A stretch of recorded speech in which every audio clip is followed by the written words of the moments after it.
Okay, perfect. Thank you. So welcome everybody. This is the, welcome session for career development. My name is Emma Sharoma Chow. I work as the International Student Career Advisor at Memorial University.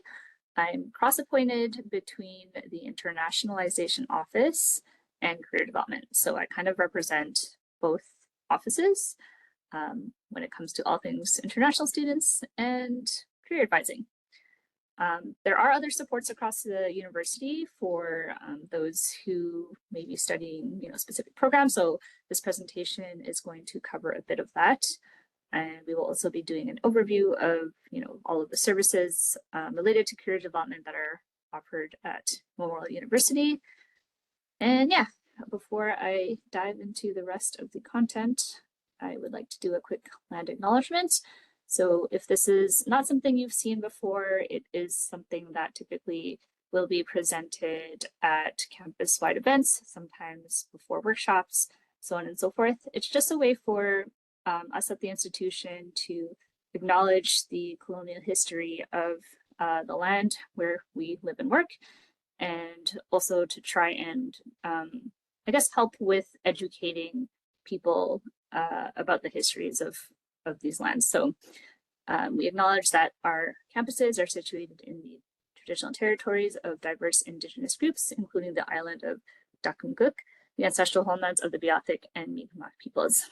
We acknowledge with respect the diverse histories and cultures of the Beothuk, Mi'kmaq, Innu, and Inuit of this province. So if you'd like to learn a little bit more about what this is all about, our commitment to learning, healing, decolonization, and also indigenization, you can visit the website of the Office of Indigenous Affairs and or the Indigenous Student Resource Center. And so these are different ways of saying thank you in various Indigenous languages that have been spoken and are still spoken in this province.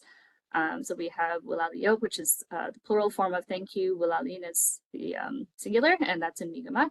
We have this second very long word. My practice pronunciation sounds like Chinashkamitanan, which is in Innu, northern language, closer to, the borders of the lands that border Quebec as well. So that's Innu, and then we have Nakurmic, and this is spoken all across the north of Canada, and also in Greenland. This is the language of the Inuit. So as I mentioned previously, just some goals of this session, and we can go into a little bit more detail depending on the questions that come. But this is just to give you an overview of kind of the career planning process that we like to share with people. And then career services that are offered at MUN, different career programs and events, and also just a quick overview of labor standards in the province of Newfoundland and Labrador. So moving ahead, just a quick overview of what we mean by career planning. So this is a process that requires extensive self-reflection and occupational research. So oftentimes, it depends on your approach to planning, generally speaking, but there are times when, people have different priorities when they're picking, say, a program of study, and also when they decide to relocate for said program of study. So hopefully you have all done a little bit of that reflection and research going forward into your programs, because if you wanted to stay, for example, in Canada or in Newfoundland and Labrador, the job market is really competitive these days, and it takes a lot of planning and preparation to ensure that when you graduate, you will be able to find work. So if you haven't kind of, looked into what might be involved for your field, this is definitely the time to start doing that research. And, part of the reason why career advisors are here is to help you with that as well. Beyond that, we use a what we call an interest and strengths-based approach to career advising. This means that no matter what your kind of field of study is or what your discipline may be, we're also trying to incorporate your interests and strengths into how we guide you through career development.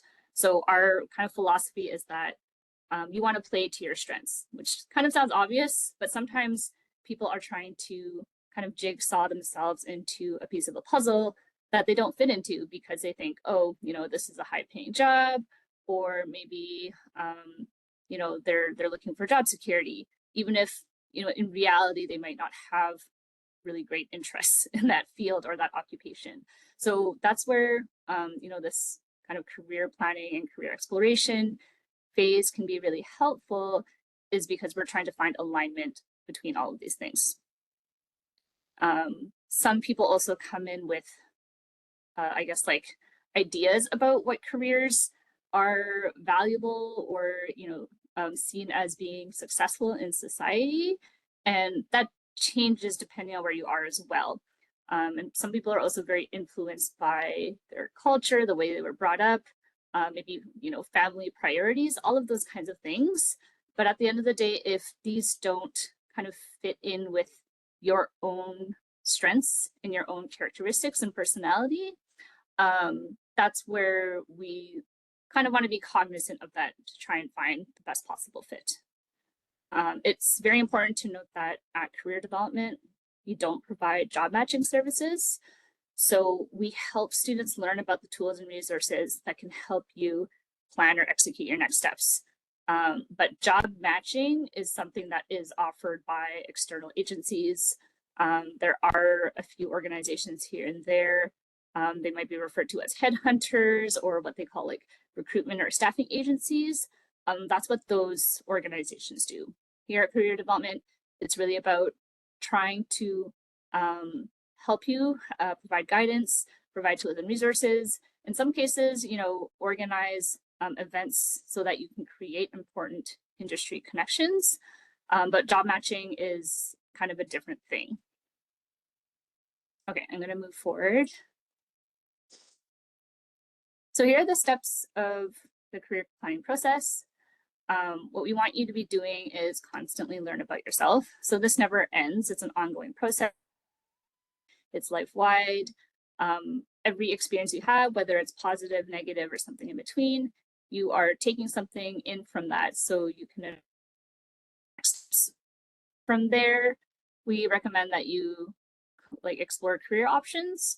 So these days as well, it's really acting on every now and then because the world of work is changing so often, especially with obviously a lot of the emerging technology out.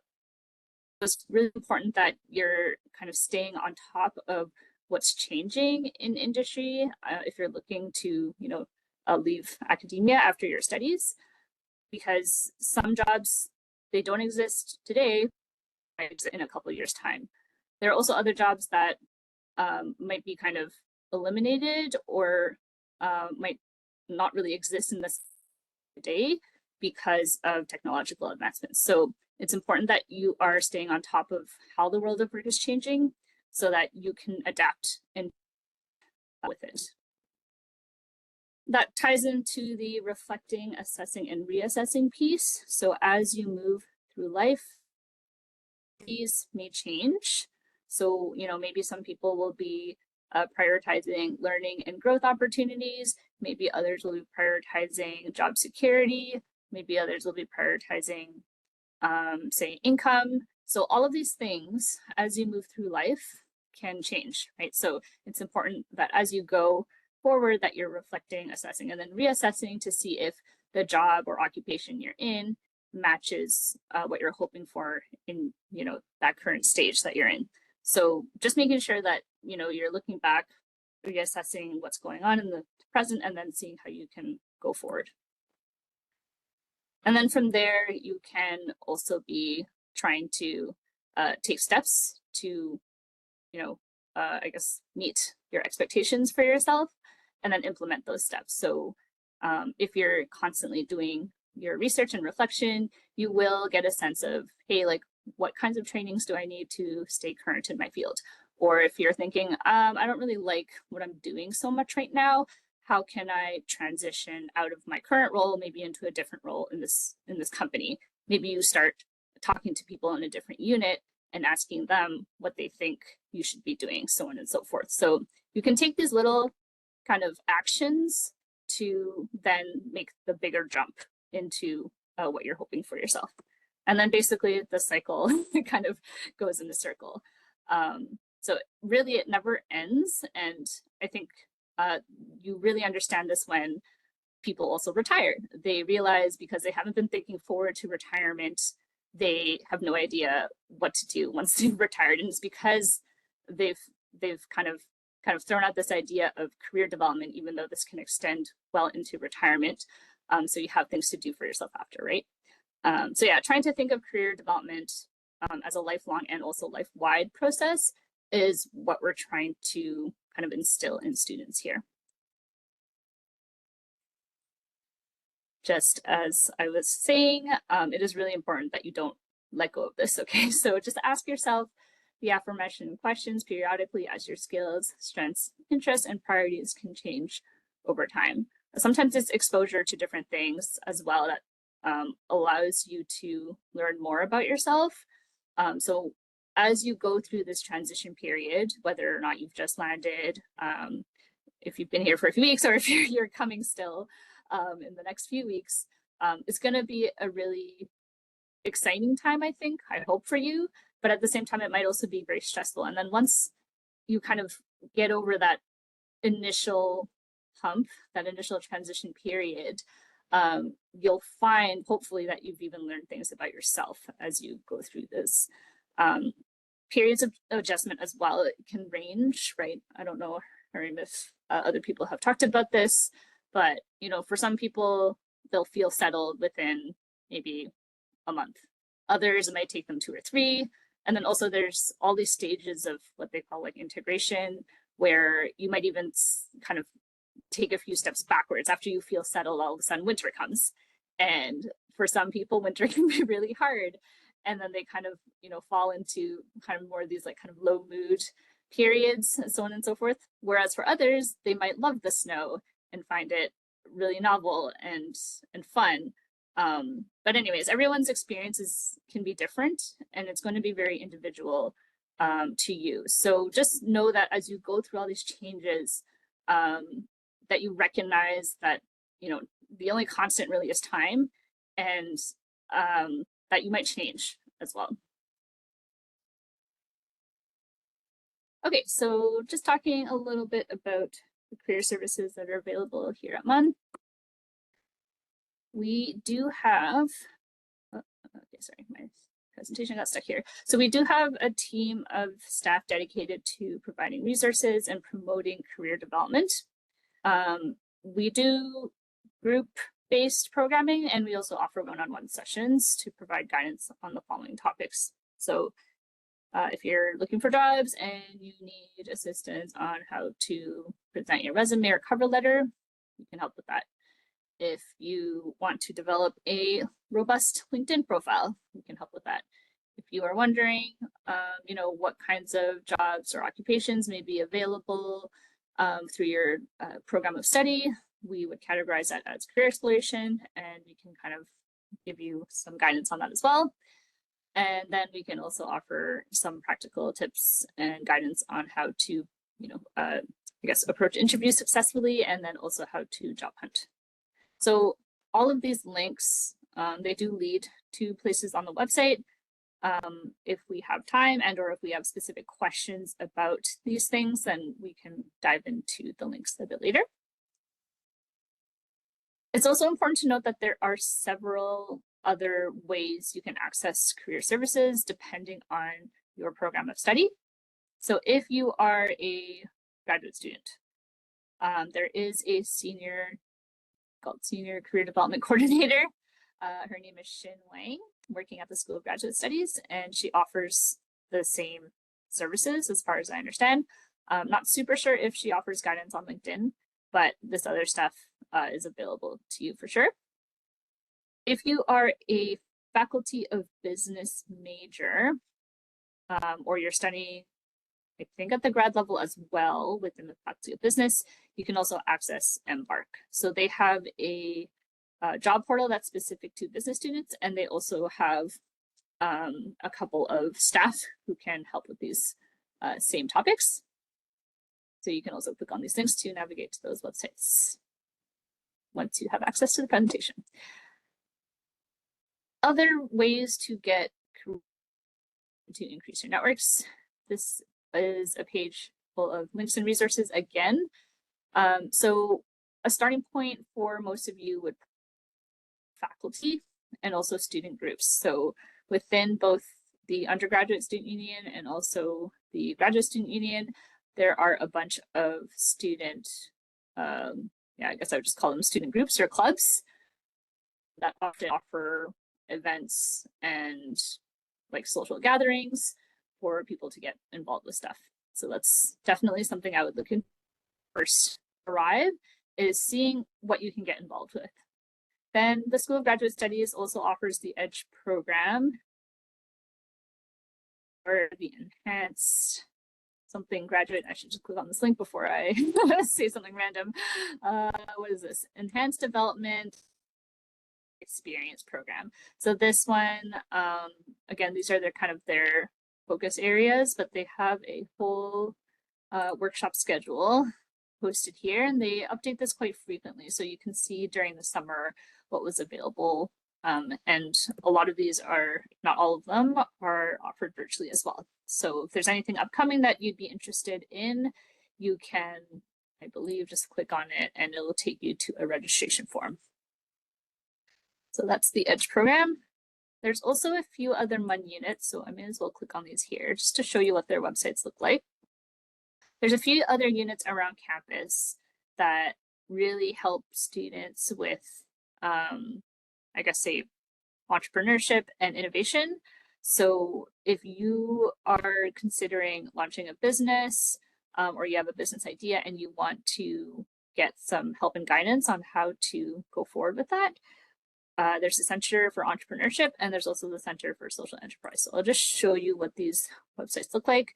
They have funded programs that you can get involved in to help you launch a business or even just explore a business program. So there's a bunch of, details here about their specific programs. And once a year as well, they offer something called the Mel Woodward Cup, where there's a lot of, I guess, organizations that commit, some funding for winning pitches and stuff. So it's a really great way to, I guess, practice your business presentation skills and also potentially get some seed investments if you have ideas. That one's pretty cool. That's the Center for Entrepreneurship. We also have the Center for Social Enterprise. So this is specifically for, I guess, organizations that have a focus on social impact. So if you might be thinking about launching a non-for-profit or a co-op, for example, the Center for Social Enterprise has some opportunities to, I guess, get engaged with that kind of project. And they also, on occasion, they do have like internships posted here. So they have opportunities from time to time posted on their website. And they also have this thing called work experience in social enterprise. And they have categories for both undergraduate and graduate here as well. So yeah, that's, another resource for you. The graduate studies internship program also just launched this summer. So this might be really intriguing and interesting for you. This literally just launched this summer. So all of these opportunities are pretty fresh, and the graduate, what do I say? What's her title? I always forget. Shin, who I mentioned earlier, the Senior Career Development Coordinator at the School of Graduate Studies, is the one who is also organizing and posting these. So this is a page that you can check back on frequently to see what's new. So that's available there. And then the last one mentioned here is TALMUN, which is the Teaching Assistant Union of Cornwall University. And sometimes they also post jobs here. It's not always super updated. So, so long as you're registered for their mailing list, you can also contact them to make sure you are registered. This would be a good resource for you to check on from time to time in case they have new opportunities that come up. You can also read the collective agreement here if you are hired either as a research assistant, a teaching assistant, or graduate assistant. Yeah, any of these categories, you would then be paying into Talmud and you'd be a Talmud member. So there's that. There is also this webpage here. So external job postings are posted here at Memorial University, I should say. So this is specific to the university if you're looking for on-campus work. That being said, most of the postings here are for full-time positions. So while you might not be eligible to work full-time during your studies, it's still a good idea from time to time, if you might be interested in working at one, to just check on this web page and see what exactly they're looking for and what kinds of positions are available. So this is part of what we call, I guess, research on available jobs in the area. What you'd want to do if you're trying to do this strategically and systematically is to kind of review any job postings that are interesting to you. You can also save them as PDF. So if you just click print and save them as PDF, then you can kind of start putting together a folder of, job descriptions that you feel qualified for going into, maybe your last semester. You can start preparing applications that are, kind of targeted for these kinds of roles so that you are ready on your way out. You don't have to kind of last minute plan for all of these applications. You already have an idea of what they look like, the kinds of skills and qualifications they're looking for. And as you do this as well, if you notice that you don't necessarily have some of what they're asking for, then you can plan out your degree and your experiences, whether they're extracurricular or within your coursework, to make sure that you're developing what it is they're asking for. Hopefully that makes sense. So that's just an example of some stuff that's out there right now. Close these out and go to the next slide. All right, so other ways that you can get involved on campus, which I do recommend, because as new students, something that you're really going to want to do, especially if you're interested in employment, is to network. So any chance you have to meet new people, make connections, so on and so forth, these are potential opportunities that may lead to jobs in the future. So oftentimes it's referrals or connections that might get you a job, because unfortunately not every job is posted publicly. So I don't know how exactly people come up with these numbers, but it's, I guess, often said that 80% of jobs are not posted on the public job market, which means that most jobs are kind of internally arranged. Maybe it's a friend who says, hey, I know that someone's leaving the office and this position is going to open soon. I know that you're a potential great colleague, so maybe I can put in a word with my manager or whatever. And sometimes before they've even posted the job, they've decided to consider you and hire you, right? So some people might call that nepotism, but if you can work it in your favor, why not, right? So anyways, the point is just any chance you get to expand your network is highly recommended. So we have something called the Student Volunteer Bureau at Memorial University. This is on the 3rd floor of University Center.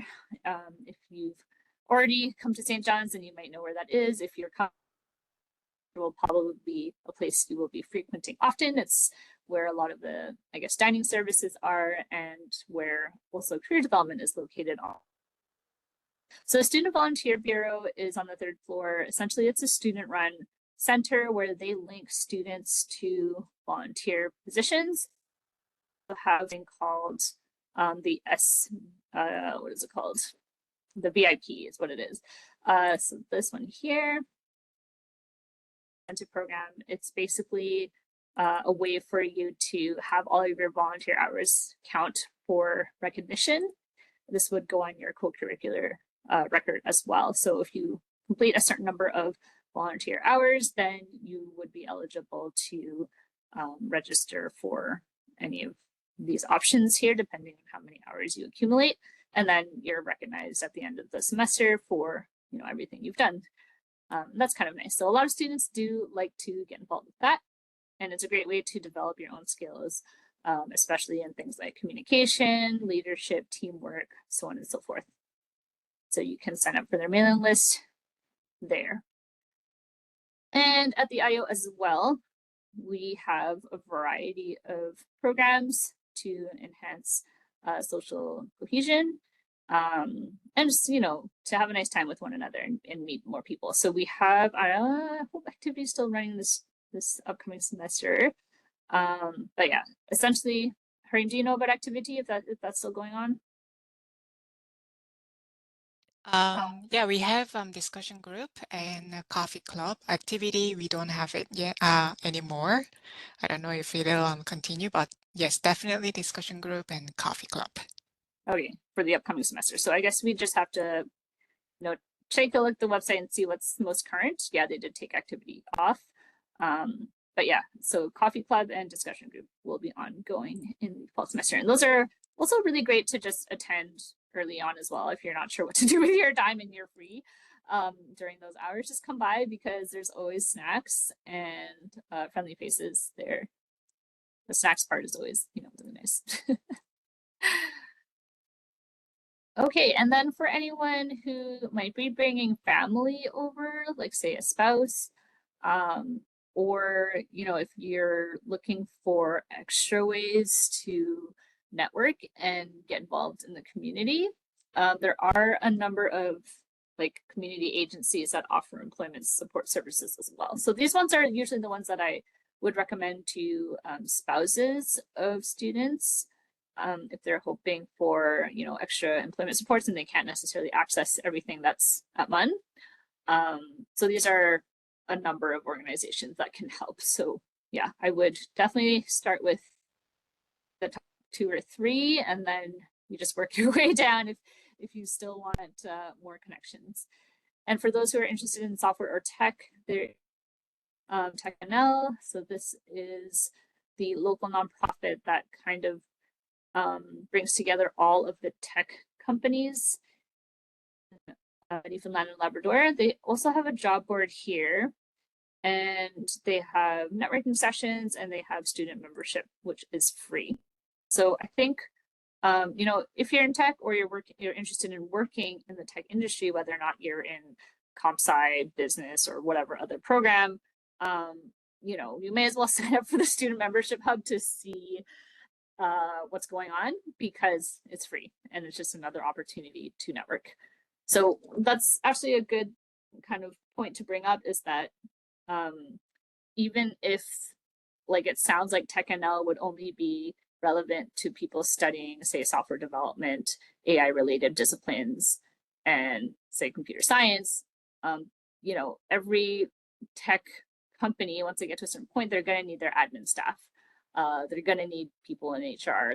They might need, you know, people in finance, so on and so forth. So, and they'll need their communications people as well, which, you know, often draws from an arts background. So even if it seems like something doesn't directly relate to your program of study, these days career paths are not very linear.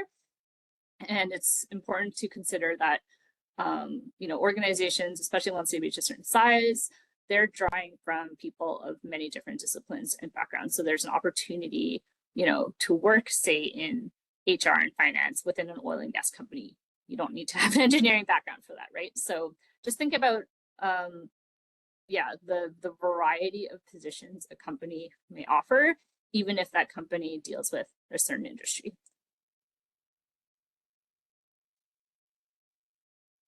Okay, and finally, these are some places to look for jobs off campus. So we talked a bit about, you know, what you can do on campus and some groups that are related to the university, but off campus, there's a whole world out there as well. And we do recommend that you don't get stuck in the campus bubble. You know, once you're comfortable anyways, it can be a little bit daunting to have to leave campus, especially with the public transportation system being what it is, but there's so much else to, you know, the province than just Memorial University. So when you know, are thinking about looking for work, You can also look for jobs off campus. You just have to make sure that you can reach the work location if you are relying on public transportation. So at any given time when you are browsing for Indeed, for example, just make sure that you are verifying that the workplace location be reached relatively easily for you, because that is a huge consideration when you are looking for work. Yeah, so take a quick look at the address, throw that into whatever maps app you're using, and make sure that you can get there in a reasonable time. Yeah, because even if things might not be super far, if it's not walkable and you want to take the bus, the length of time it takes to get somewhere increases exponentially. So we do recommend Indeed. There are jobs more on the professional side and also job bank is an option. We also have a job portal that you can see if you log into mymun.ca. So I'll just give you a quick look at this. My menu is from the staff side, so it might look a little bit log in, but if we go to the main splash page, I think we just go to Career Development Center. There is a job board here, and you can see what's currently been posted. So there is somebody, I guess, who works for Art in Tanzania who loves posting all of their volunteer / field placements here, but there are a few others that come into the platform and post jobs as well. So on occasion, this can be something to take a quick, but not my first choice when I'm trying to find people jobs. So yeah, that one's kind of at the bottom. On the other hand, if you are a student in the faculty of their job board is probably a little bit more targeted and useful. So that's there for you. Might be also worth showing you this portal here. So if there's anything to log into or register for, I should say, any events or programs you want to register for, you would be directed to my.mun.ca, which is this portal. And when you go to the Career Development Center, it's going to give you this page, and the main way of navigating is right here, right? So if you want to book an appointment, this will pop up in an email form. If you want to check out campus employment opportunities, then you would click this one. All of this stuff, right? Okay, so the events calendar is one that I did want to show you, because in the month of September, when things start getting busy, this is going to populate with some of the events that you are able to register for. So yeah, that's available for you there. And there are also some other links here if you rather navigate to them via this website versus just Googling these places. But career resources are available. We have LinkedIn, our LinkedIn pages there, but it's also so on LinkedIn, I would recommend, if you have a profile, that you just scan that QR code right now with your phones and follow the career development page, because this is the one that are updating constantly. And if there is, an important event that we want to push out to students, we will post that on, guaranteed. So I'm just gonna leave a few seconds here for you to hop into that.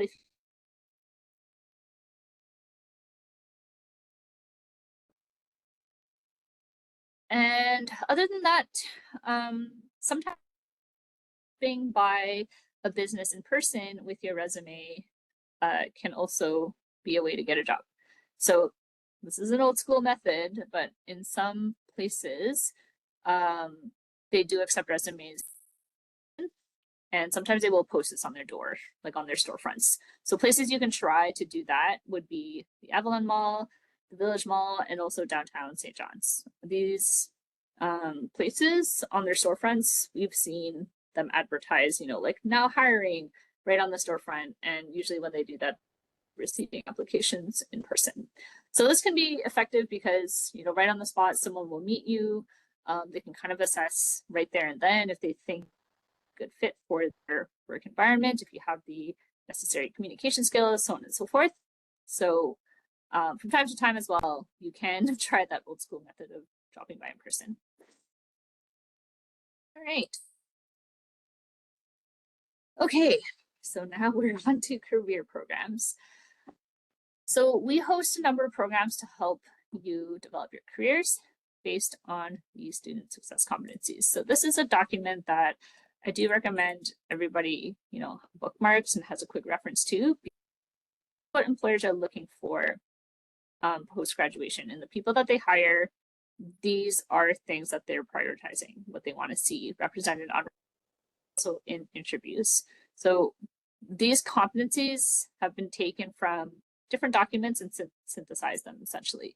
Qualities of among graduates, the learning framework, the National Association of Career Educators, which is I guess it's North America wide, but mostly US based. However, they're a very large, I guess, group of stakeholders and career educators that have developed these. So it's pretty well, like extensively researched, and Canada's employability skills as well. So you can see how these competencies have been broken down by each of those frameworks. But essentially, you know, we can boil it down to this what employers are looking for. So based on this, we have different initiatives offered to students to help you identify and develop these competencies. So one thing we can talk about are on-campus employment programs. Oh, I need to fix this link. Sorry, the career development website just recently went through a change, which means some of these links are broken now. Okay. So the on-campus employment program, dive into here. Build work experience, work on campus. So I'm not sure if anyone's an undergraduate student here, but we've kind of laid out all of the options for you on this page. So there's something called the MUSEP program, Memorial's Undergraduate Career Experience Program. There's something called the ISWEP, which is targeted for international. And these two offer either 40 or 80-hour, I guess, placements or work experiences on campus, which are supposed to be, I guess, oriented. So it's just something for you to do during the semester, hopefully related to your studies, but yeah, short term on campus. And the way that these work is every semester, usually starting the first of the full week of classes, these will all go live on that website, that portal that I had just showed you. So from that point, you have until 12 p.m. the following Friday to identify jobs that you want to apply for and then apply for them. So they are on My Mun Life, and all of the kind of steps to apply for a job page. Now, all of these on-campus positions do have some eligibility criteria. So obviously, for the you have to be an undergraduate student. You need to have, you know, a certain minimum GPA, and you can only hold so many positions. Could really spread out the opportunities while also making sure that, you know, people have enough time to dedicate to their studies. So just making sure that you kind of criteria so you know when you can apply for these jobs and how to do so is very helpful. Just to note that international undergraduate students are also eligible for MUSEPs, because MUSEPs are open to all undergraduate students. So you can kind of double dip into both programs. For graduate students, there is something called the Grad Swap. So this is a 75-hour job placement. They are also typically posted on My Mun Life. Yep, they're seen here. So it's going to be, again, that same portal that I showed you earlier. And yeah, these are targeted for grad students. So you do have something here. I will say that there are not nearly as many opportunities offered through the Grad Swap as through the MUSEP and ISWEPs. So you have, going back to that other page I showed you, this one here, the graduate internship program, you're going to want to be reviewing this page as well, in addition to graduate internships that might be available, whether it's posted through this webpage or through your own faculties. So just be aware of that. There's like, unfortunately, not a super centralized way to look for jobs on campus, which is why I highly recommend, once you get access to the slide deck, that you click around and bookmark all of these web pages under a folder that says like campus employment or something, so that you have those links handy instead of having to dig them up every single time. Okay, there's also something called SWASP, so I should talk about that.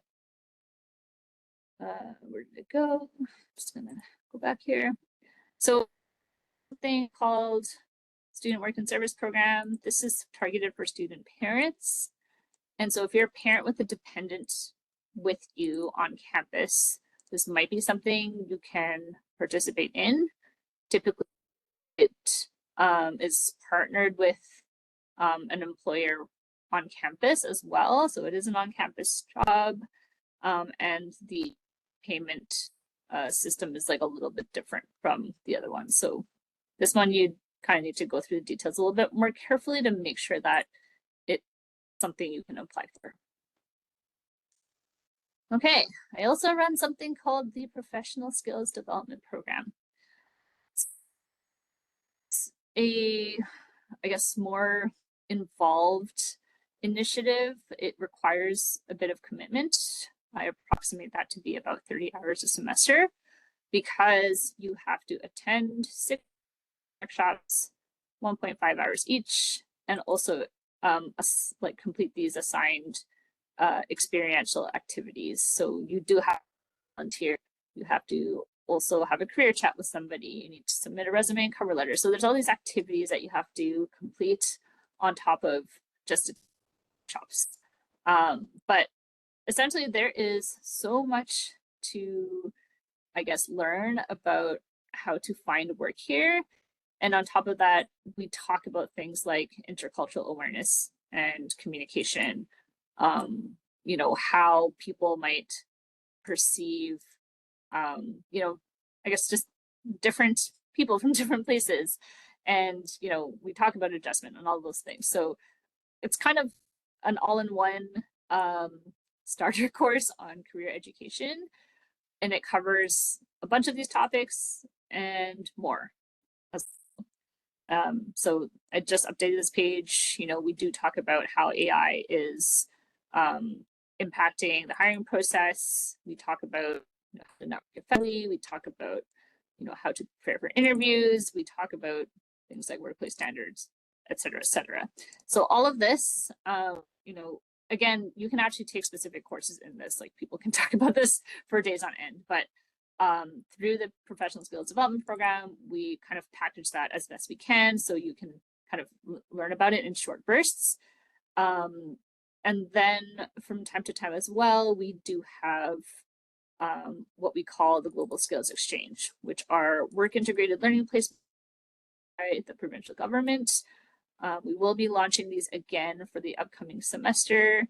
And essentially, you have, similar to the campus positions, these kind of like short-term 60-hour placements with employers, just to gain a little bit of hands-on experience in the workplace. You can kind of test drive what it's like to work in Canada, at least for a little short term. So all of the information is on this page. The registration link is open, and this would be one of the programs that you'd have to use My Month Life to register for. So again, the system I was showing you previously.